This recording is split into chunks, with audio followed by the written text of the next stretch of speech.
y el diputado Waldo Wolf. Gracias por venir. Ahora vamos a hablar un ratito también con Waldo Wolf. Diego, querías decir algo. Maxi, vos preguntaste si con estos números, que son realmente de terror, Macri puede reelegirse más allá de la estrategia que está teniendo el gobierno de asustar con el regreso de los Kirchner para tratar de recuperar todo el voto que alguna vez tuvo.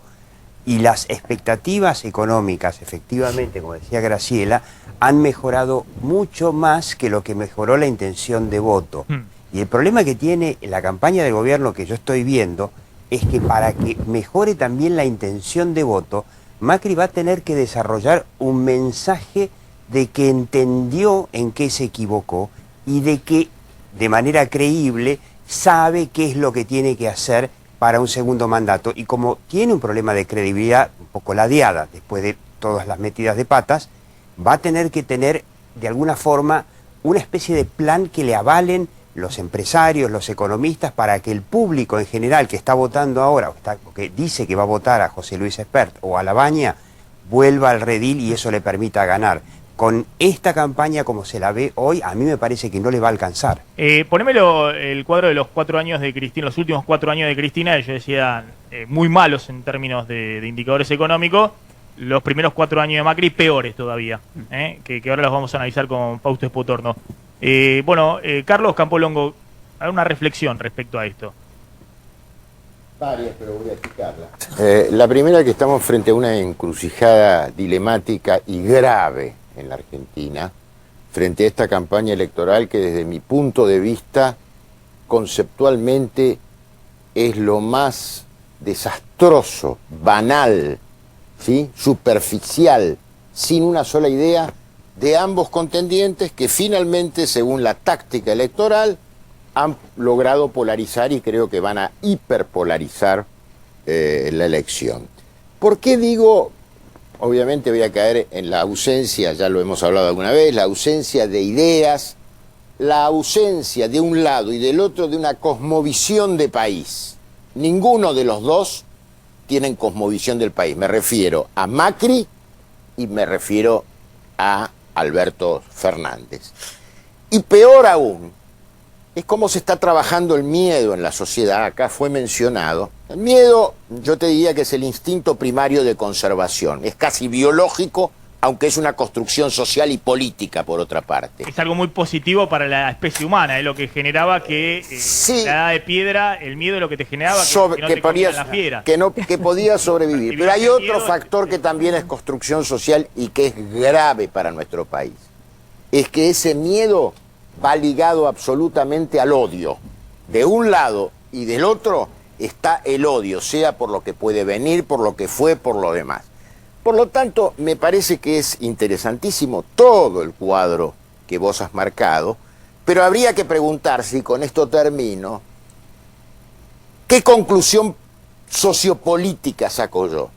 Tus cuadros demuestran el agudizamiento de la desigualdad social y muestran los historiadores que cuando hay excesiva desigualdad social se produce la corrupción. Corrupción en el más alto sentido, no solamente de la coima, de las costumbres, de los principios, etcétera, etcétera, etcétera. Vale decir, tenés dificultades para construir una sociedad. Mirá, te agrego que es importante, es la desigualdad social, la simetría, es populismo, y esto está pasando en América Latina y está pasando en Europa, y ese es el riesgo. Ese es el riesgo, uno se pregunta... No, yo con el término populismo tengo mis reservas porque creo que se aplica como comodín a cualquier cosa. Bueno, no es lo que a derecha, no es lo que izquierda, bueno, se lo pone como sinónimo de demagogia, que es otra cosa. Pero seguro, porque es de derecha, el populismo puede ser de derecha o de izquierda. Por eso, pero hoy con los medios de comunicación es imposible, perdona, hoy con los medios de comunicación es imposible para un líder no ser populista. No, yo no comparto. Bueno, yo te lo comparto porque todos hablan para la tribuna y para los medios y para el marketing y para todo eso. No es mi caso.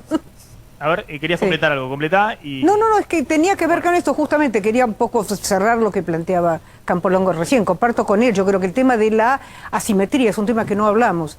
Estos promedios, no solamente, nadie está hablando de la desigualdad que ha aumentado por detrás de estos números. Lo que tenés, ¿sí? Es una sociedad partida partida. No. Y la grieta no es una grieta que inventan los políticos, es una grieta que usan los políticos. Por eso, ojo, y ahora voy a Fausto y al diputado Wolf. Ojo que cuando yo hago esta comparación, Cristina, 4 años, 185% de inflación, Macri, 4 años, 240% de inflación, variación del PBI, 4 años acumulado Cristina, 1,5 en 4 años, eso te da 0,4 por año, prácticamente estancamiento, la población crece 1% por año, es una caída del PBI per cápita, de la riqueza por habitante, y Macri directamente 3% de caída en 4 años, es decir, la economía en 2019 va a terminar siendo más chiquita de lo que era cuando empezó Macri en el 2015. Es cierto que acá vos tenés un salario real que, salvo el 2014 que cayó, pero después se recuperó, más o menos se mantuvo, y acá tenés una caída del salario real muy importante. Es lo que también marca la desigualdad y demás.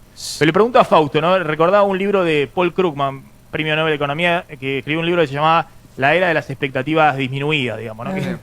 Que cada vez hay menos expectativa. Entonces, hoy estamos con la mitad de la sociedad que defiende esto y mitad de la sociedad que defiende esto, digamos. Y hacíamos el promedio de los últimos 8 años, esto es lo que queda para el próximo, fíjate ahí, y con esto le doy posibilidad a que lo comenten Fausto Espotorno y Waldo Wolf. Poneme la placa de los últimos 8 años, porque es lo que queda para el próximo gobierno, ¿no? La herencia de Cristina y de Macri. Acumulado en 8 años, 860% de inflación, 33% promedio anual en 8 años de la Argentina. Caída del PBI, 1,7% en 8 años, prácticamente estancamiento en 8 años. Y yo decía, los países que no les fue tan bien, estos países que tuvieron crisis en los últimos años, Brasil, Grecia, Turquía, Ucrania, tuvieron en 8 años 3% de inflación promedio y 3% promedio de crecimiento en 8 años, digamos. Con esto se compara Argentina, digamos, un fracaso absoluto, casi una década perdida en términos de crecimiento y en términos de estabilizar la economía. A ver, Fausto. Queda así, la economía argentina, de los fundamentos, dejó de tener capacidad de crecimiento en el 2000. Yo diría, 2011 dejó de tener capacidad de crecimiento. Diría que 2 o 3 años antes dejó de generar aquellos factores que le daban posibilidad de crecimiento. El salario real no es que cayó ahora, el salario real viene cayendo casi de 2012 para acá, todos los años. 2013 creció 0,1, pero 2014 cayó 5%, 2015 cayó 0,1, 2016 cayó 5%, 2017 se recuperó y volvió a caer este año. O sea, tenés caída de los salarios reales continuamente. Tenés caída de la inversión de las empresas. Vas a ver la ganancia de las empresas y te pasa exactamente lo mismo. Fíjate cuando subió mayoristas, el índice de precio mayorista, que es el costo de la empresa, subió 77% contra lo que subió minoristas. O sea, también perdieron margen en las empresas. Estás hablando de una economía que hoy es incapaz de crecer. Es incapaz de crecer de hace 8 años atrás, más o menos. Que es esto que está diciendo vos. Esta es la herencia de fondo. Entonces, cuando vos estás mirando el salario real, cuando mirás el salario real, indirectamente estás mirando la productividad de la economía argentina. Sabés que hay una relación totalmente, en teoría y y empírica, entre el salario real y productividad. La economía argentina es una economía que pierde productividad. Vos, desde el 2011 para acá, el PBI es el mismo PBI, con una población que es 6% más grande, 7% más grande. Y por lo tanto, y lo mismo pasó con la cantidad de empleados. Hubo mucho empleo público en el medio para tratar de solucionar el problema social. El resultado es que hoy vos tenés una economía que produce lo mismo que hace 7 años con 7% más de empleados. El resultado es una caída de la productividad y por lo tanto una caída del salario real. Ahora, ¿vos no pensás que los mercados, digamos, el tema de los mercados, cuando vos abrís indiscriminadamente la producción, la importación, cuando no te preocupa demasiado el mercado interno, cuando querés primarizar la producción y te olvidás del valor agregado, todo eso no influye en la economía, en el sentido real de la economía? La verdad que mezclaste todo. No, claro, porque lo que influye, perdóname, la economía para mí no es solamente los índices. La economía es la vida cotidiana. Pero lo que influye, sí, pero si no generás dólares. Si no generás... Me preguntaste, te voy a responder. Sí, señor. La apertura de economía te hace generar ganancia de productividad, no pérdida de productividad, porque las empresas tienen acceso a bienes más baratos y por lo tanto deberían poder ganar productividad. ¿Qué cosas te hacen perder productividad? Cuando estamos hablando de salario real, estamos hablando de productividad. Si no, no hay salario real, no hay consumo, no hay nada. Entonces, vos decís, estimulo el mercado interno. ¿Con qué? Porque para que el mercado interno realmente sea sustentable su crecimiento, tiene que tener más productividad. Te lo pongo de esta manera. Para que cada persona pueda consumir más, Y ganar. en promedio, cada persona tiene que producir más. Y que cada persona produzca más implica más productividad. O sea, que tenés que tener más capital, más conocimiento, más acceso a infraestructura por cada persona. Cuando estamos diciendo que la economía está estancada, es efectivamente no tenemos más productividad, no tenemos más inversiones, no hay más capital, no hay más conocimiento, no hay más tecnología puesta por persona. Y es un problema serio de la inversión. A ver, Waldo, había empezado todo esto, si Macri podía reelegir con estos números que publica Ecolatina, con un salto muy fuerte de las tarifas, el dólar que se multiplicó por 5, y la inflación en 240% en 4 años, 40 puntos arriba de los salarios. Después fuimos a una discusión más de fondo, digamos, que es cómo hace el próximo gobierno para recuperar los niveles de PBI per cápita que había en el 2011. Totalmente, ese es el punto. ¿Cómo hacer para ganar productividad? ¿Cuánto tiene que crecer la economía? Y mientras no crezca va a haber una presión social mayor, sea cualquiera, ¿eh? Gane Alberto Fernández o gane Macri, ¿cuánto Totalmente. te puede esperar la gente si vos tenés una economía que se achica en lo que hay para distribuir para cada persona? En una década completita. Entonces, es un interrogante. A ver, Waldo. Bueno, se dijeron muchas cosas hace unos minutos que los vengo escuchando y interrumpime cuando me pase los tiempos televisivos. Sí. En primer lugar... Vos sos una de los... viste, está nosotros somos los que ven desde fuera de la procesión o de la misa. Mira, justo te vengo a decir a vos. Pero vos estás dentro del partido. Vos sos uno de los protagonistas de la política. Entonces, vos tenés una visión dentro del partido. Vos estás jugando el partido como protagonista Por de la empezar, yo vengo hace mucho acá y hace mucho estoy en la tele y nunca me enojo con el periodismo. Sí. Porque además creo que la disidencia es parte de un proyecto democrático. Tampoco soy analista político. Ustedes sabrán si consideran a esta Graciela acá, además que es una gran analista de encuestas, si Macri puede reelegir o no, que además serán charlas de café hasta la verdadera encuesta, que es las elecciones, ¿no? Pero desde mi lugar yo veo que no es solo matemática, tal cual decía Campolongo, el análisis de una economía. Entonces, primero, comparar la inflación nuestra con la inflación del kirchnerismo, me parece que faltan algunas variables. Porque es cierto que nosotros tuvimos más inflación, pero durante el kirchnerismo vos tuviste tarifas pisadas, tuviste 8% de déficit y tuviste tipo de cambio fijo. Tipo de cambio fijo respecto de lo que decía Campolongo. Es mentira que el tipo de cambio fijo defiende la industria nacional. La rompe la industria nacional porque todos se importan a 9 pesos, lo que acá cuesta hacer 15, entonces nadie produce. Entonces, nosotros tenemos un problema estructural. Vos me decís, la inflación nosotros mantuvimos más o menos, lamentablemente, el promedio que ha tenido el kirchnerismo en los últimos 4 años. Ahora, si vos mostrás que nosotros vamos a entregar el gobierno con un montón de errores y con un montón de problemas, pero casi sin déficit fiscal, yendo a cero, con recuperación de la matriz energética, donde vos no te comés las reservas de la Argentina para comprar energía, y además con un tipo de cambio flotante, que los que ven lo que le conviene esto clientelarmente para hacer campaña te dicen, uy, se fueron divisas. Cuando hay tipo de cambio flotante, cuando hay superávit, te genera divisas, y cuando hay pérdida, se van las divisas. Eso genera la competitividad y el ida y vuelta que todos los países tienen. Entonces, no podemos mirar solamente las cosas con un término matemático. Lo mismo que vos me decís, el gran déficit social que tenemos todo, dijo algo Campolongo con lo que yo no acuerdo, que dijo que la corrupción es un problema de las diferencias sociales que tenemos. La corrupción es un problema cultural, y para mí no es casualidad que nuestro gobierno, 12 años en ciudad y ya 4 años en nación, tenga muchas menos denuncias que el anterior. Tiene que ver con un modelo de transparencia, tiene que ver con un modelo de licitaciones, tiene que ver con un modelo de control. ¿Que va a haber algún caso?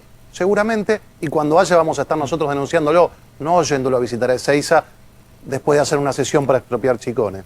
Pero hay cuestiones, como decía el jefe de gabinete, y yo creo en eso, y lo dice nuestra gobernadora, ojo que no es cemento, es dignidad. Porque si vos me decís, tenemos diferencias sociales enormes, estructurales en la Argentina hace años, tuvimos que aumentar el empleo público encubierto en muchos casos para darle un subsidio a la gente. A la gente no tenía cloaca. Los romanos tenían cloacas antes de la era cristiana. Entonces, cuando alguien no tiene cloacas, vos con esa plata que no haces de cloacas, porque no se ven, porque tenés que ir a recorrer lo que cuesta hacer cloaca, no sé cuántos millones los 100 metros, hay que meter una tuneladora y no se ve, entonces vos podés meterle a veces un poco más en el bolsillo de la gente, pero después te aumenta la mortalidad infantil. Entonces vos tenés que nosotros, por primera vez en muchos años en el conurbano, hicimos un 12% más de cloacas. 44% asumimos, cuando asumimos había de cloacas, hoy hay 56%. Y bajó la mortalidad infantil. Eso también es mejorar la calidad de vida. No hay que mirarlo solamente lo malo, porque también hicimos cosas buenas. Y te deja de morir. Porque vos cuando se moría un pibe en el fondo del conurbano por una diarrea, no sabías si era porque tomaba agua servida. Entonces, eso también es parte de nivelar socialmente las cosas. A ver, un segundo, y le doy a Carlitos González Prieto. Acá lo que nosotros mostramos eran algunos números que reflejan después las explicaciones de cada uno, porque la soja estaba a 600, porque tomaste 80.000 millones de dólares de deuda en el mercado privado y no la aprovechaste. Sí, pero con en todo 2 años, con todo respeto, Maxi, porque estaban las tarifas congeladas, ahora las descongelamos, pero bueno, es decir, todo eso es después explicación de cómo llegaste acá. Y ahora vamos a hablar un poquito con Fausto Espotorno respecto a si Argentina está finalmente, después de estos 8 años de fracasos, en condiciones de revertir rápidamente eso, o si hay todavía nubarrones grandes respecto a efectivamente las bases para poder ser uno de los países a los que no le fue tan bien, digamos, para poder ser, no sé, Turquía, o para poder ser no sé, Ucrania, digamos, uno de esos países donde las cosas no anduvieron tan bien, pero por lo menos pudieron mantener la inflación en orden, no tuvieron devaluaciones tan grandes o estas cosas.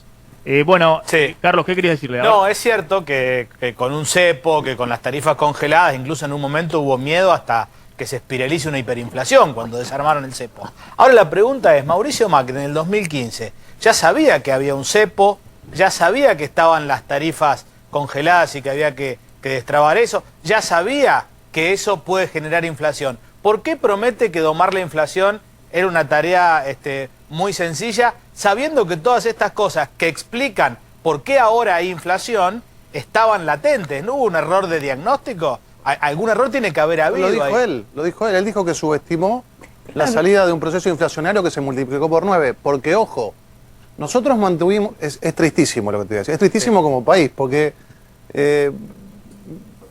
saqué un ratito, me saco la camiseta de mi espacio, porque todos vivimos en este país y yo consumo, y mi familia, y mi economía, y la de todos ustedes está en este país. Me van a ayudar los economistas. Cuando vos multiplicás la masa monetaria, un tema que se trató mucho esta semana, la multiplicación es fácil, la división es difícil. El kirchnerismo asumió con un 3% de inflación anual en el 2003 y lo multiplicó por 9. Nosotros recién ahora logramos frenarlo y mantenerlo. Lleva muchos años, todos los países que salieron de los procesos hiperinflacionarios, se habló de Israel, se habló de Turquía, se habló de Portugal, tardaron el tiempo que estamos tardando nosotros promedio, primero para sentar las bases y frenar la inflación, y después para empezar a crecer. Pero yo coincido con vos, y lo dijo el presidente, no se enojó con el periodismo, puso la cara y dijo, yo subestimé, pensé que iba a ser más fácil salir de todas maneras, proceso. A ver, hablemos un poquito para adelante, porque yo he explicado 800.000 veces los últimos 4 años del kirchnerismo y he explicado otras 800.000 veces los 4 años del gobierno de Macri y los errores, los horrores y demás. Entonces, pero hablemos un poquito para adelante. Solo quiero decir para adelante, el 27 o 28% de inflación o 26, no sabemos porque estaba truchado el INDEC en el 2015, que hubo en el 2015, no vamos a conseguir en diciembre. En diciembre, si la inflación se desacelera, como viene en la tendencia los últimos 3 meses, tendremos 39-40% de inflación. Sí. Pero después hay que lograr el año que viene, tal vez en diciembre del año que viene, ir a converger a una inflación en diciembre del año que viene, el 2020, del 25% anual. Les recuerdo que el pronóstico del FMI para el año que viene es 32%. Sí. Y el pronóstico del propio gobierno para el año que viene es 26%, pero recién en diciembre del año que viene. Entonces, digo esto para aclarar un poquito que todavía estamos viendo un poco qué quedó del incendio del último año. Sí. Digamos, dónde se acomodan las cosas respecto al incendio del último año. Todavía la estantería está mucho más desacomodada de lo que estaba en el 2015 en términos de inflación. Va a faltar un año para poder acomodarnos a una inflación del 25% anual. Es un poco la proyección. Ojo, yo creo que en realidad vos todavía estás acomodándolo el 2015, porque el gobierno cuando asumió tenía un déficit fiscal muy grande y lo financió con deuda externa. Esa entrada de deuda externa le generó además el gobierno financió con deuda externa un déficit en pesos, con lo cual tuvo que salir a liquidar los dólares contra lo que el Banco Central compró los dólares y emitió pesos. Y después Levax, y te generó un problema de Levax y pesos y una pelota que todavía tenés y que te va a explicar el problema inflacionario del año que viene. Porque pongámosle que el gobierno ahora sí me paso al año que viene. El gobierno este año llega a cumplir baja la inflación al 2,5 más o menos mensual. El año que viene, ¿por qué el FMI le pone 30% de inflación? Porque el FMI sí está bien, fenómeno.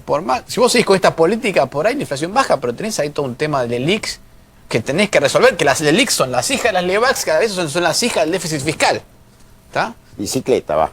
Es que en realidad es un problema que lo tenés que ir resolviendo. Es un problema sistémico de bicicleta. Es un problema de causa. Sí, es de bicicleta. Es un problema de causa. Exactamente, a ver, básicamente el gobierno de Cristina en su principio, después fueron financiándose con las Levax en el mercado. Entonces esa deuda queda y hay que seguir pasándola.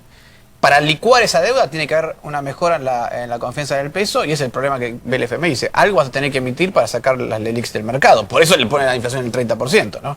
Es uno de los problemas más que tienen que resolver a nivel monetario.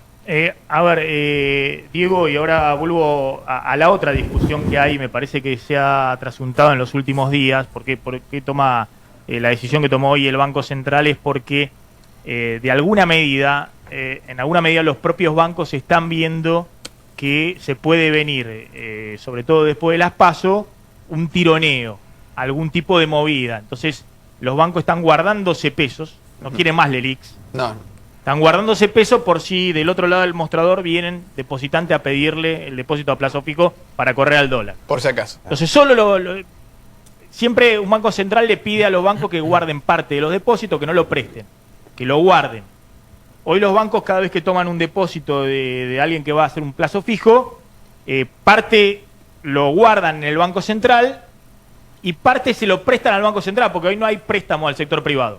Todo se lo chupa el Banco Central con las LELIQs, que le paga esas tasas del 59%. Ahora, los bancos, más allá de lo que lo obliga el Banco Central a guardarse, no prestarle a nadie, ni al Banco Central ni a los privados, se están guardando una parte más grande de pesos porque tienen miedo que en algún momento, en las próximas semanas o después de las PASO, vengan los depositantes a pedirle los depósitos. Y eso obligó hoy al Banco Central a tomar una medida que es reconocer esa situación y decir que van a mantenerse las tasas altas y demás, porque lo que está haciendo el Banco Central está viendo que cada vez que tiene que renovar la LELIQ, los bancos no quieren más LELIQ, sino que dicen, dame los pesos. Si yo tenía 100.000 millones de pesos de intereses que vos me tenías que pagar, emití los 100.000 millones, dámelo, que yo me lo voy a guardar por la duda que me vengan a buscar los depósitos. Sí, además pensar que el flujo de caja del banco también se ve afectado, porque el banco gana plata en teoría, porque en la práctica los intereses que gana el banco se los pagan con más LELIQ. Pero ¿qué estoy diciendo? No me quiero meter en el tema técnico. Lo que estoy diciendo es que Argentina sigue con los problemas de siempre frente a una elección. Incertidumbre. Que es que los argentinos desconfían del peso, no quieren el peso, y en todo caso los que se quedan en el peso porque les pagan tasa de interés elevadísima, 45-50%, y le dan una renta que la gente dice, bueno, ¿qué hago? Pero compro dólares. Entonces son problemas de siempre, digamos, en la coyuntura. Ahora, el trasfondo es este fracaso muy, muy profundo de la economía real que se arrastra de varios años. Y un desafío muy grande del próximo gobierno, que tiene que no solamente lidiar con el problema de la coyuntura, de si me van a correr todo después de la elección al dólar o no, sino que también tengo que resolver el problema económico de fondo, que es cómo hace Argentina para volver a crecer, para recuperar el salario real y demás. Maxi, vos preguntabas, el diputado Wolf decía, bueno, Mauricio Macri lo reconoció, que le costó más la inflación de lo que había admitido al principio. No quiero volver sobre la herencia, pero Mauricio Macri está ahora ante la necesidad de reconocer que todo el sistema argentino no funcionaba. Cuando él arrancó, minimizó no solamente la herencia de Cristina, minimizó la herencia del Estado que recibió, que tenía un déficit crónico por un sistema que no se arreglaba simplemente con medidas monetarias, sino que necesita y va a necesitar a partir de 2020 una enorme reforma del Estado argentino. Ahora, y eso no lo está diciendo, quizá Espert de alguna forma, pero no lo está diciendo, por lo tanto no genera la credibilidad. Ahora, Diego, por eso, mirando para adelante, ¿no? Y voy a esto, a lo que les decía, lo que puede ser el riesgo del 45%, si alguien atraviesa el 45% en octubre ya, porque lo que están mostrando las encuestas es que las dos principales fuerzas van a tener por lo menos un piso del 80% sumado en agosto, y eso matemáticamente da que en octubre muy probablemente uno supere el 45% y ya gana en primera vuelta, digamos, aunque sea por un voto, superás el 45%, ganás en primera vuelta. Y el riesgo de la pulseada esta con el dólar y demás, ¿no? Ahora vamos a hablar de eso. Pero, Graciela, mirando para adelante, ¿no? Macri ya no está diciendo, bueno, minimicé la situación, me equivoqué con esto, con lo otro y demás, pero como lo ha transmitido durante toda su gestión eso, diciendo cometimos esos errores y demás, ¿eso ya está procesado? Digamos, Macri va por un nuevo cheque en blanco de la sociedad, que la sociedad le renueve la confianza, procesando ya los errores de estos años. Es muy interesante lo que planteas, porque efectivamente, como no hay mucho para mostrar, más allá de la estabilidad de las variables macroeconómicas, que tiene un impacto importante frente a una clase media que mira en el dólar y su referente absolutamente en términos del nivel de estabilidad, y la gente quiere de alguna manera cierto orden, sin lugar a duda. Yo creo que ahí hay un problema, porque la gente no está dispuesta a más cheques en blanco. Entonces, ¿qué es lo que tiene que hacer el gobierno?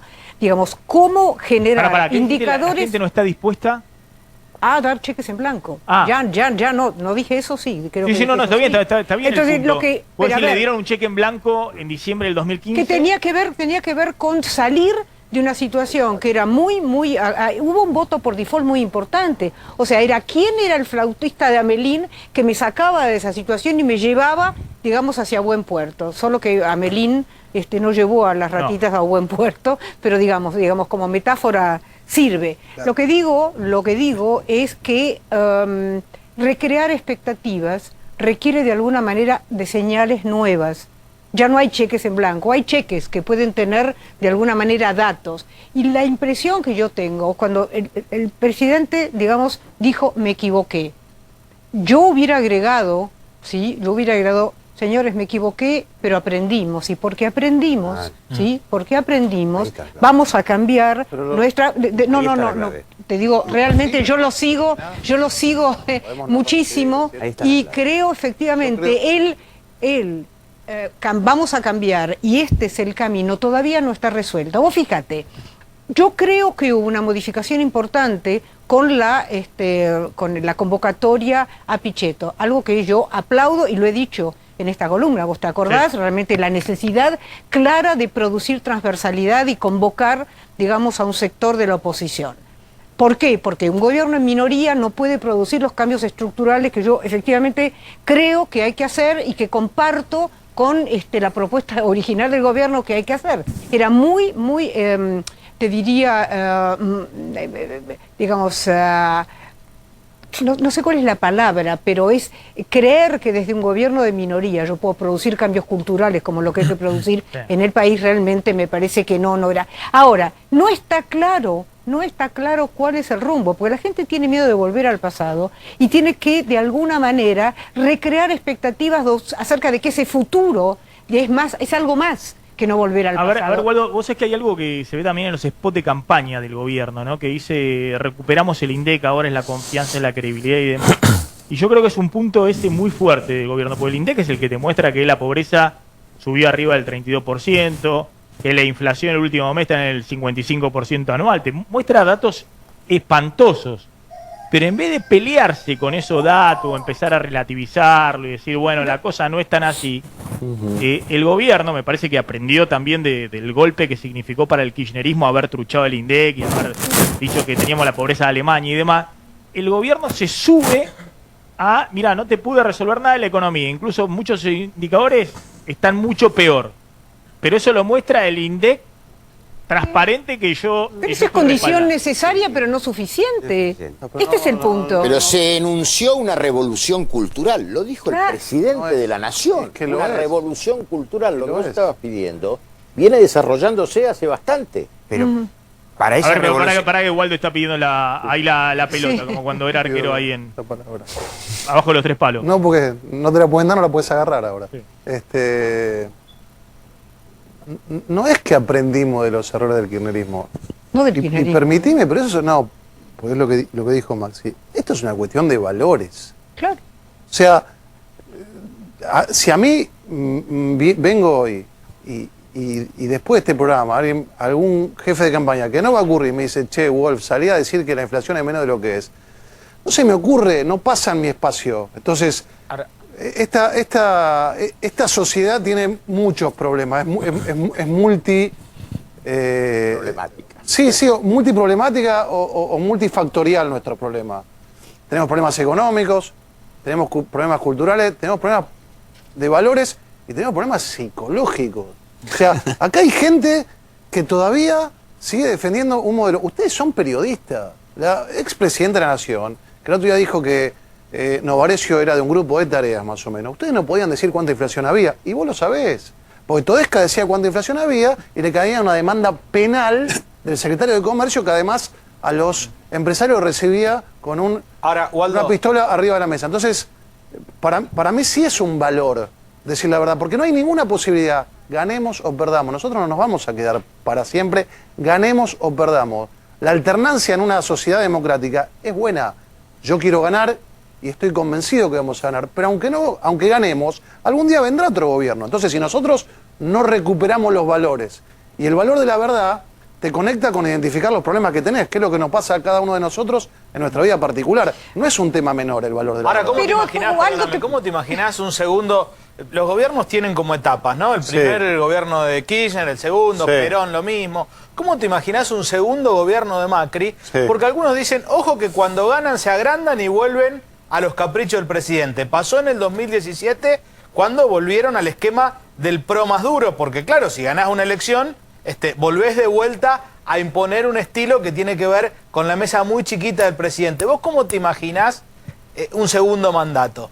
Mirá, no es un problema de nuestro gobierno, y hasta que no entendamos que este es un problema de todos, los que creían por ahí de la parte más radical que solos podíamos salir, y los que creen que hay que incorporar a toda la oposición. Pero no es un problema nuestro. Nada más, yo no escuchaba a Alberto Fernández estos días decir de que si ganaba le iba a aumentar a todos los jubilados, ¿no? El mismo Alberto Fernández que se iba de vicepresidente, una señora que le decía a Parrilli, mirá la bomba que le dejamos modificando la ecuación del sistema previsional y metiendo 3.600.000 jubilados adentro del sistema previsional sin aportes, que había que meterlos, pero hay que explicar a la gente que tenemos un problema los argentinos. Entre todos, metimos a 3.600.000 jubilados que había que meter, porque no tenían cobertura, pero entre todos tenemos que saber, los que nos jubilaremos dentro de 10 o 15 años, que nos va a bajar un poco el ingreso por meter a toda esta gente. Entonces, yo creo que el problema no es nuestro solo, que aquellos que no tuvieron humildad van a tener que tomar un poquitito de humildad. También es de los que estén enfrente en el Parlamento y entiendan que si no resuelven esto, también cuando hereden van a heredar un problema estructural. A ver, un segundo. Wolf, la pregunta es esta, digamos, con una tasa de interés que hoy el Banco Central dice que se mantiene en el 58%, con un dólar que estuvo justamente subiendo permanentemente hasta que se encontró este equilibrio precario, ¿no? Digo, y las tarifas que ahora las pisaron, pero seguramente van a volver a aumentar por la inflación que hay. ¿Este gobierno no le está dejando una bomba al que venga, así sea el propio Macri? No, yo creo que no. Cuando nosotros asumimos el tema tarifas, el componente de costo sobre tarifas era del 9%. Hoy está cerca del 65%. Nosotros estamos haciendo un esfuerzo, todos los argentinos. Nosotros no estamos haciendo lo que queremos hacer. Estamos haciendo lo que tuvimos que hacer para desactivar muchas de las bombas que recibimos.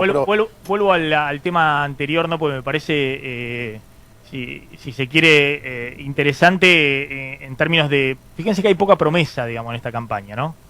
Macri había sido, pero una florería de promesas en el 2015. En esta campaña hay poquita promesa, porque todos saben que... Poca revolución de la alegría. Está difícil el margen, digamos, para después poder cumplir promesas. Eso no está mal. Y del otro lado, que en la oposición, que hace una oposición siempre, promete, después ves. veo que todavía hay poca promesa también de la oposición, porque ven que están medio... Es una oposición que ya se le conoce también lo que dejó. Bueno, está bien, pero vos se sos le conoce. oposición, prometés como Macri, digamos, prometía cualquier cosa, digamos, en el 2015, porque era oposición. Acá hay poca promesa. Ahora, también es cierto, por eso le pregunto a Graciela Romer, a Diego, a Campolongo, el tema de, llega un punto, nosotros mostramos algunos indicadores, que la sociedad tiene cierta tolerancia social, te da, dice Graciela Romer, ahora no te va a dar un cheque de confianza, no te va a dar un cheque en blanco. Hay un meme que está circulando en alguna red, digamos, de Macri con esta app, no sé si vieron esta aplicación que te hace 30 años más viejo. Entonces, como que está Macri como si fuera 30 años más viejo diciendo, les pido el último sacrificio, les pido el último esfuercito, digamos. Eso en algún momento me parece que tiene un límite, digamos, que en algún momento tiene que empezar a mostrar rápidamente algún resultado, porque si no, en las democracias son así. Bueno, que pase y que venga el que sigue, que venga el próximo. Estamos conectados, pues te digo, mientras él hablaba, vos hablabas, pues yo te respeto mucho. Había algo que me molestaba. Todo este tema pero yo te hablo con la verdad. Mira, hablar con la verdad y ser transparente es una obligación moral de cualquier dirigente que se identifica con la República. Entonces, digo, no me sirve como argumento. Es un medio, hablar con la verdad, hablar por la verdad, significa de alguna manera una condición de posibilidad para traspasar eso y decir cómo hacer para mejorarle la calidad de vida de la gente, que es lo que vos estás planteando, que es lo que no se ve. No se ve ni de un lado ni de otro lado de la grieta política. Estoy de acuerdo, Graciela, y si me malinterpretaste... Si no te malinterpreté. No creo que sea una virtud hablar con la verdad. Es una obligación. Lo que sí creo, y lo digo como todo lo que soy, es poner sobre la mesa que un cambio cultural para reconocer nuestros problemas es poner la verdad sobre la mesa. Porque antes vos no sabías dónde faltaban cloacas, no sabías dónde había asfalto. Recorres el conurbano y te dicen los vecinos, esta calle es fibra asfaltada. Esto como cualquier diagnóstico, mira, desde el médico hasta cualquiera hace un primer diagnóstico y rápido. ¿De dónde venimos? Nada más. Lo que digo es, un médico, me parece una buena metáfora, un médico lo que hace rápidamente frente a un enfermo que está grave es diagnosticar rápidamente para poder tener una estrategia, ¿no es cierto?, de abordaje. Acá lo que me parece que hace falta para retomar realmente confianza y credibilidad acerca de que esa inversión es válida. Y hablo como estrategia de campaña, digamos, yo no hago estrategia de campaña para el oficialismo ni para la oposición, pero eso es lo que yo haría, es realmente generar por lo menos promesas concretas y datos concretos acerca de hacia dónde vamos. A ver, ¿qué cantidad de empleo vamos a crear en función de esto que estamos haciendo? ¿Qué cantidad de inversión vamos a poner o qué vamos a hacer con la educación más allá de decir que tenemos que mejorarla? No se está diciendo nada sobre educación y esto es realmente terrible. No se está diciendo nada más que, te digo, el gobierno anterior metió en educación un 6 y pico %, digamos, que no mejoró absolutamente nada y cada vez estamos más atrás en el tema educativo. Maxi, el problema que tiene el gobierno más que económico es político y de comunicación. Y el diputado Wolf es uno de los mejores voceros que tiene el gobierno, que tiene muy pocos voceros, demasiado pocos, pero Graciela tiene razón. No se hizo un diagnóstico y antes de ganar, o en todo caso después de ganar, el gobierno va a tener que decirle la verdad a la gente y va a tener que hacer ese cambio cultural que obviamente que estando en minoría es más difícil, pero va a tener que hacer un cambio el gobierno en su paradigma de comunicación. La idea del gobierno que eso es una idea de Durán Barba, no se le puede decir a la gente nada, no se puede cambiar las opiniones que ya tiene, no se le puede pedir sacrificios, ni se le puede confrontar con nada que no implique... Ese es un concepto pre-redes. Bueno, y eso es un gravísimo error, y eso fue lo que lo llevó a Macri a equivocarse tanto. Eso, si quiere tener éxito en un segundo mandato, lo va a tener que cambiar. A ver, Fausto, incorporo este dato. Viste, la semana pasada el Banco Central dio los datos de morosidad en el sistema financiero. Y más o menos un poco confirman lo que se veía un poco, lo que se ve en la calle, digamos, cuando vos detonás la tasa de interés, porque haces un apretón monetario muy grande, empiezan a crujir las empresas, pero también las familias. A ver si tenemos la placa. Bueno, estamos con niveles de morosidad. El sistema argentino, después de la crisis del 2001-2002, dio muy poco crédito, digamos. Sí. Trabajó de manera muy precautoria, digamos, los bancos. Sí, todo muy conservador. Sí, muy conservadores y dan mucho menos crédito, aún en los momentos de estabilidad en la última década, que en otros países. Entre otras cosas, por el default del 2001, digamos. Los bancos vieron que que la gente iba a golpearle las persianas y a romper todo porque había perdido sus depósitos, se le quedaron adentro los depósitos. Pero estos niveles de morosidad que parecen bajos, digamos, 4,5%, es el mayor nivel desde el 2006. Esto es promedio de todos los créditos del sistema. Y se multiplicó por 3 en el último año. Fíjense, en el caso de empresas, este es el mayor nivel de morosidad, es decir, empresas que no pueden pagar el crédito en tiempo y forma desde 2007. Estos son datos oficiales del Banco Central. Y en el caso de las familias, que son tarjetas de crédito y créditos personales, casi 5%, es el mayor nivel de mora, de impagos, desde noviembre del 2009, la crisis del 2009, Sí. Con las crisis de Lehman Brothers, ¿no? Con una recesión muy fuerte, corta, pero muy fuerte también, que impactó en la Argentina. Morosidad de expensas en la capital federal, por ejemplo. Bueno, obviamente también, y esto es Santa María y un este es el sistema de pagos formales, digamos, del sistema financiero. También la cadena comercial, Sí. tiene un gran grado de informalidad, también muestra estiramiento de plazos y demás. Todo lo que llama el sistema financiero en las sombras. Claro, pero esto es en un año electoral. Fíjate que esto es en un año electoral. ¿Cómo estás viendo eso? Porque todos los gobiernos en un año electoral, uno de los caballitos de batalla es el crédito. Hoy estamos llegando a un año donde las familias, lo que tomaron de crédito ya están con dificultades para devolverlo, que las empresas no tienen crédito hoy para el capital de trabajo, para invertir. Bueno, es que se te mezclaron dos cosas. En realidad están atadas, ¿no? Pero son dos impactos a la vez. Por un lado, una recesión importante, cae el nivel de actividad, que obviamente hace que las empresas tengan menos recursos. Pero adicionalmente es una caída del crédito fenomenal. Si vos el crédito cayó 35% en términos reales. Entonces, la empresa cuando va al banco y dice, mira, tengo problemas para pagar, ¿no me refinanciás? El banco dice, no, devolveme. Perdón. Y la FIP también te dice, pagame. Entonces tenés a la FIP apretando, a los bancos apretando, y la beta se te cae, la morosidad te empieza a subir. Por otra parte, para que la gente no se asuste, estos niveles de morosidad históricamente son bajos. Son bajos. Si vos agarrás cualquier año de la década del 90, estabas en el doble de esto y no en un año recesivo. Promedio es el 6. Así que estás, digamos, desde el punto de vista del bancario no es problemático. ¿Por qué? Sí. Son los más altos de los últimos 10 años.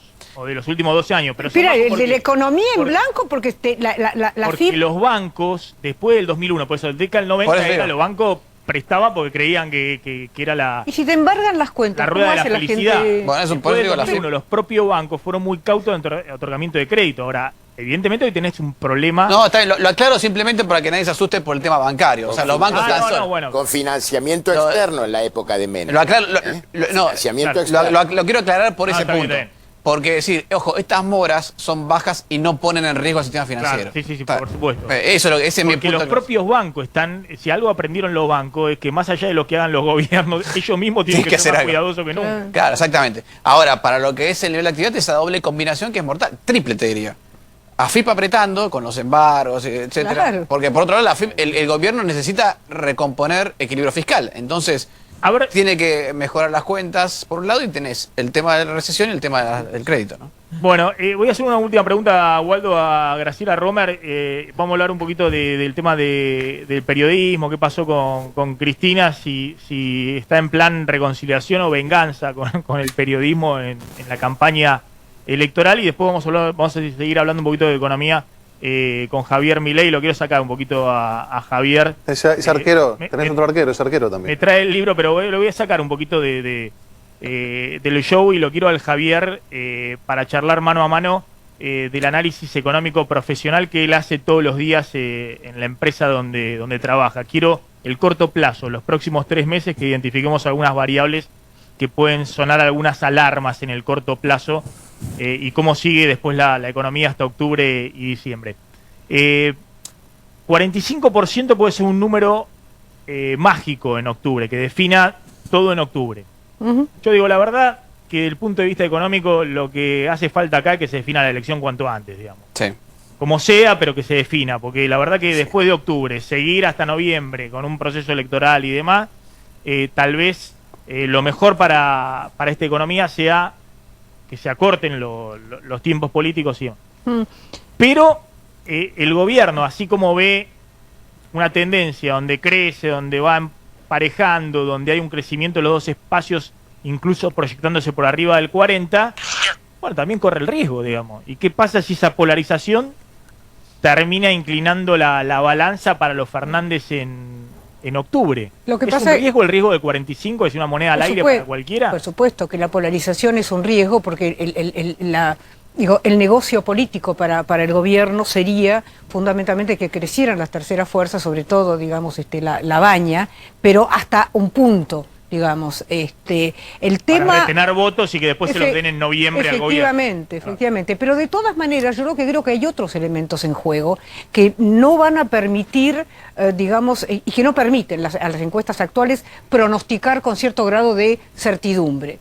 Primero, la labilidad del voto, digamos, este grado de inestabilidad emocional en el cual está la gente. Hay gente que, de alguna manera, quiere votar a la Baña, digamos, en las PASO. Yo estoy hablando de gente de sectores medios para arriba, ¿no? A pesar de que le van a dar el voto, sí o saben que la Baña no va a ganar y que le van a dar el voto después definitivamente en la próxima elección, digamos, a Cambiemos. Pero el nivel de presentismo es muy importante. ¿Por qué? Porque vimos, hay antecedentes entre las PASO y la primera vuelta del 2015 de aproximadamente 10 puntos, digamos, o alrededor de 10 puntos, 8 puntos más o menos, entre la primera y la segunda. Pero la calidad de la gente, el perfil del votante que sí va, es muy diferente. Y esto, sin lugar a duda, puede aventajar a la oposición y no a Cambiemos. Por eso Cambiemos ha cambiado su estrategia en relación a las PASO. Ya no solamente las PASO sí sirven, sino que sirven muchísimo. Entonces, este es un tema no menor, ¿no? A ver, no sé si estás de acuerdo. Brevemente. Van a la polarización, van a todo o nada, como le gusta ese arquero, Wolf, a los penales van. Otra vez. Esto se define directamente en lo... No ¿Estás hablando de las PASO? No lo sé. De verdad, no. Nuestro mensaje no cambia. El mensaje, la línea es la misma. Ya no depende de nosotros. Pero no tengo una línea. A mí no me bajan una línea acá. Che, nos conviene que digas que vayan. La verdad que si a mí me decís mañana que perdemos por 5, que ganamos por 5, mi mensaje es exactamente el mismo. Yo quería hablar algo, si me dejás, después del tema del periodismo, porque me tengo que ir en 2 minutos. Bueno, me voy a meter con ese tema. Fausto, gracias, como siempre, un gusto. Fausto Espotorno. A ver, pasó lo siguiente, ¿no? Que Cristina esto fue cuando presentó el libro. ¿Dónde presentó el libro? Mar del Plata. En Mar del Plata, porque viene presentando en distintos lugares. Cristina dice que se sintió interrogada por nuestro colega y amigo Luis Novarecio, que le había hecho una entrevista en el 2017 a Cristina. Cristina abre ahí la agenda en la campaña del 2017 con unos pocos periodistas. Uno fue Luis Novarecio. Fíjense el fragmento donde Cristina dice esto, el tono en el que lo dice, que faltaba que le pusieran los reflectores de un interrogatorio. Bueno, ahora escúchenla. Por ejemplo, a mí cuando me hicieron un reportaje en Novarecio, me interrogan prácticamente, no es es un interrogatorio, bueno, falta la luz hacia acá y alguien que de atrás me esté haciendo alguna cosa para que responda. Bueno, ahí estaba Cristina, ¿no? La verdad que marca esto, ¿no? Más allá del tema de la banalización de los interrogatorios de la época de la dictadura, porque más o menos da a entender eso, que había un foco, una luz y atrás que algo como que la picaneaba, digamos, más allá de la... No, pero más allá de la banalización, el tema de superficial de trivializar algo muy, muy importante en la historia argentina. Cuando Luis hace esa entrevista, yo me acuerdo, en el 2017, hubo una andanada de críticas muy grande de sectores vinculados al macrismo con Luis, ¿no? Que se la protegió. En las redes sociales, los trolls diciéndole... Que faltaban repreguntas. Que le faltaban repreguntas, que había sido un paseo de Cristina, esto, que otro. Una campaña muy, muy dura que la sigue habiendo con el caso de Luis en las redes, ¿no? que lo tienen de punto sectores vinculados al gobierno que dicen que es funcional. Como lo tenían de punto y nos tenían de punto también los sectores vinculados al kirchnerismo, que éramos funcionales, o a Mañeto, o al FMI y demás, en la época del kirchnerismo. Es parte de la regla del juego. Cuando vos no definís, como sí hacen algunos militantes del periodismo, de un lado y del otro, cuando vos hacés simplemente lo que has hecho toda la vida, que es ver cómo pasan los gobiernos, cómo pasó Cristina, o Kirchner, o Alberto Fernández, que ahora parece que puede volver o no, pero cómo va a pasar Macri, ahora, dentro de 4 años y demás. Pero eso ocurre en todas las democracias, sí, es una democracia. Es decir, los gobiernos pasan y los que hacen su trabajo como periodistas tienen que hacer siempre lo mismo, que es incomodar a unos y a otros. Entonces nadie está conforme con lo que podemos plantear en este programa o lo que podía plantear Luis Novarecio, con quien yo tengo grandes puntos de coincidencia en el enfoque justamente de sus entrevistas. Ahora, lo que es increíble, más allá de eso, de sufrir las críticas de un lado y del otro, es que una dirigente política de primer nivel, que es candidata a vicepresidente y que va con un discurso, su candidato presidencial, de que no hay guerra con el periodismo, insisto, algo que fue de un sector del periodismo, de otro sector del periodismo, del gobierno, ¿no? Del gobierno anterior, plantea esto y marca que para Cristina, como para Trump, como para muchos presidentes, el periodismo independiente es un enemigo. Digamos, sienten como una agresión, un enemigo. Ojo, eso también puede ocurrir con funcionarios de este gobierno. Lo que pasa es que en este gobierno, más allá de que Wolf dice que es una cuestión cultural, no, no es así. Han descubierto como discurso y contraste de lo que fue el gobierno anterior, que eso no les conviene. Digamos, Trump es una barbaridad lo que hace permanentemente atacando a periodistas individualmente. Bueno, acá lo que ha sucedido es que Cristina sigue con ese chip, donde ella cree que todo su gobierno o perdió las elecciones o no logró los resultados que ella pretendía a causa del periodismo. Pero esa es una cosa. Aún el periodismo, que insisto, ha sido de lo más ecuánime, porque la entrevista que hizo Luis Novarecio es una entrevista donde lo mataron los trolls del macrismo. Pero Cristina quería más. No tienen trolls. Cristina quería más. No. Bueno, los militantes, perdón. Bueno, los militantes. No es lo mismo. Trolls que no es lo mismo que trollo, ¿no? De acuerdo. No es igual. A veces hay trolls. Pero bueno, Pero a ver, me interesa la opinión, a ver. Eso no es la verdad. Campolongo. Cuando me dice que no sabe qué es el populismo, una característica del populismo tiene que ver con eso, tiene que ver con la modalidad de gestionar el discurso público desde una polarización en la cual no se admite en absoluto el cuestionamiento. Entonces, lo que a mí me preocupa enormemente, es el tema de la desvirtuación, se dice, de la devaluación de la verdad y la realidad. Esto es el tema que a mí me parece central. Lo que yo estoy viendo en esta campaña, que me preocupa enormemente, es este tema de la capacidad que tienen de rechazar totalmente y negar una realidad que es apenas obvia. Mirá. Después de la brillante entrevista que le hizo Novarecio, pensemos que Cristina no estaba preparada para una entrevista. ¿Cuántas entrevistas en serio a periodistas de verdad dio durante su gobierno?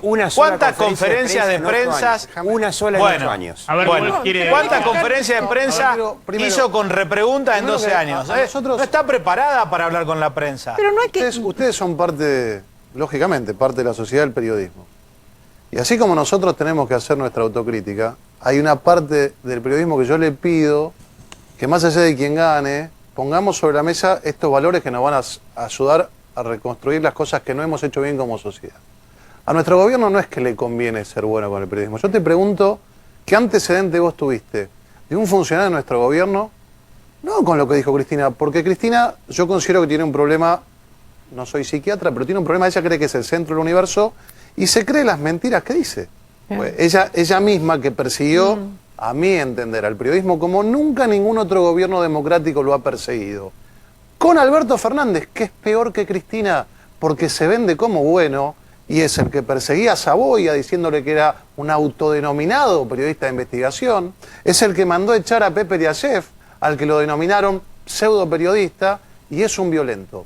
Es un violento que en un mismo día, cuando tuvo que ir a decir una mentira porque no sabía cómo desmentir, en Comodoro Pi se agarró el tema de la mentira de la causa AMIA, se la agarró con Mercedes Ninzi, se la agarró con Jonathan Viale, y te voy a decir algo más.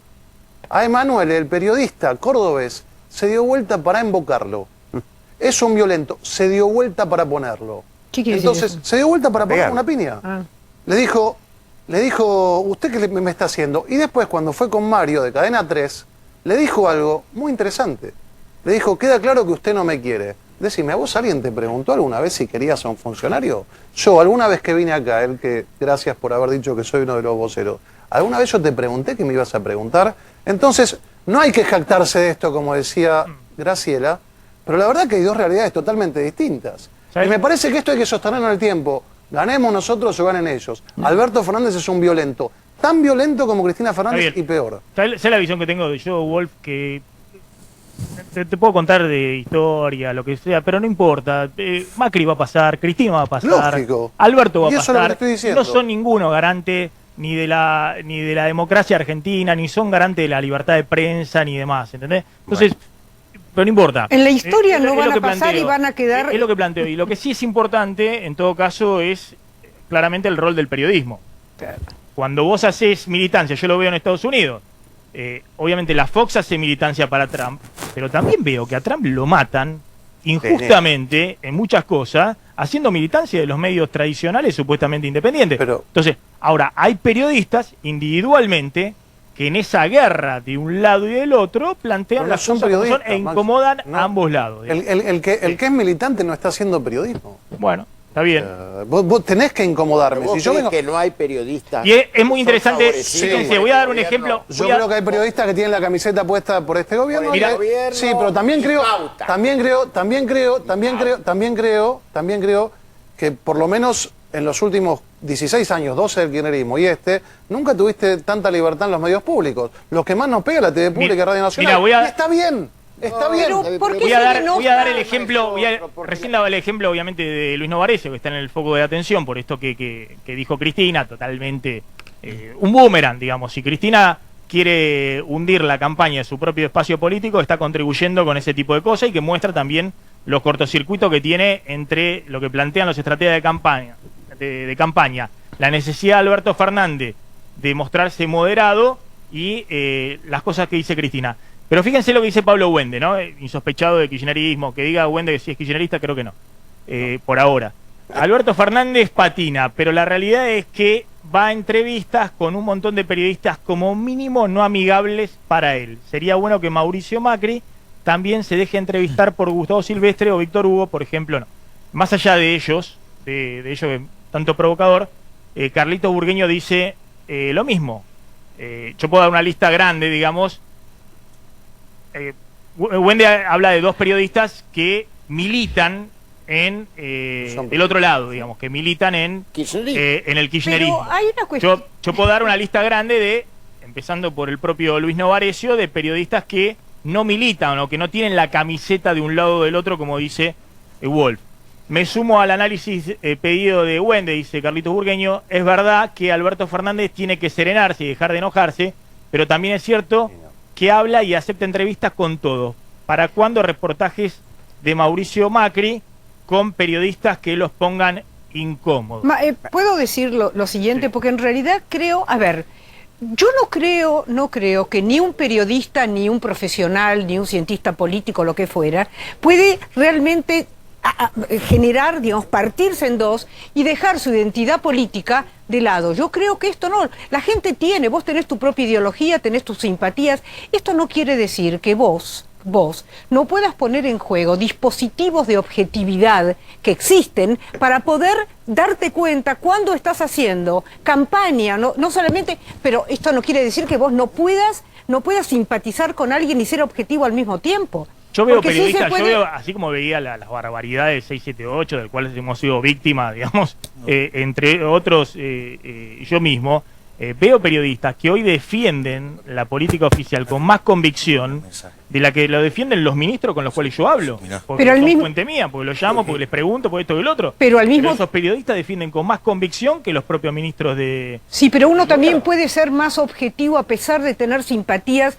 partidarias. No es que vos puedas tener realmente, porque además de hecho no es así. Hay que cumplir con protocolos del periodismo profesional. Exactamente. Vayamos al fondo. Y déjame agregarte esto último, el hecho de que no quiera ir el presidente. Hay gente que tiene mayor destreza y capacidad para los embates discursivos. Me parece que Fernández es uno de ellos, le encanta realmente la pelea. Sí. No es el caso del presidente. Entonces uno puede entender por qué razón no vas a ir a ámbitos que son inhóspitos. Hay gente que se defiende mejor y gente que no puede hacerlo. A ver, Diego, voy con Miguel, un toque, una información de Carlitos Burgueño, no, de Carlitos González Prieto, perdón. Y ya voy con Milei para hablar acá con él mano a mano. Sí. Con todas las críticas a la comunicación de Mauricio Macri, si comparamos con que Cristina sostuvo una sola conferencia de prensa real en 8 años, bueno, Macri por lo menos sostuvo una docena. A mi juicio, hace demasiado pocas, pero es ahí donde se somete a preguntas del periodismo.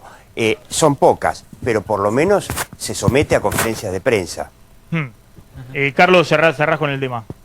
No, que me parece que esto daría para mucho más porque también lo selecciona a los periodistas, el actual presidente, como seleccionó en su momento la presidenta. Me solidarizo, quiero solidarizarme con Luis, porque la entrevista que hizo fue muy buena,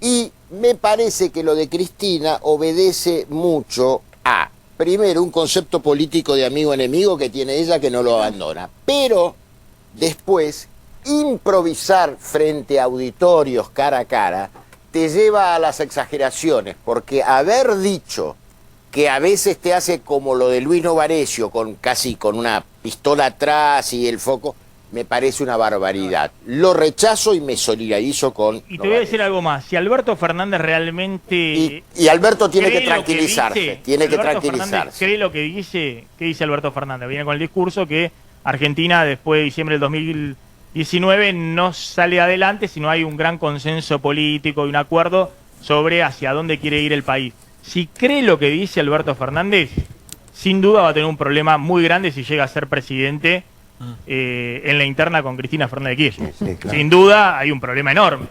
Porque si alguien está pensando, como Cristina el otro día, en una entrevista hace 2 años, en la cual, insisto, una entrevista de muy buen tono, muy cordial y demás, si ella siente que se sintió interrogada, picaneada, bueno, lo que le queda a Alberto Fernández, si quiere encontrar un gobierno de consenso, si llega a ganar la elección. Un problema político. ¿Querrá ser vicepresidente, Cristina? Gracias, Javier, por venir, Javier Milei. Placer enorme. Ya voy a estar hablando ahí con vos en un minuto, porque vamos a hablar un poquito qué pasa en la economía en los próximos 3 meses, cuáles son los riesgos que hay por delante. Tenías una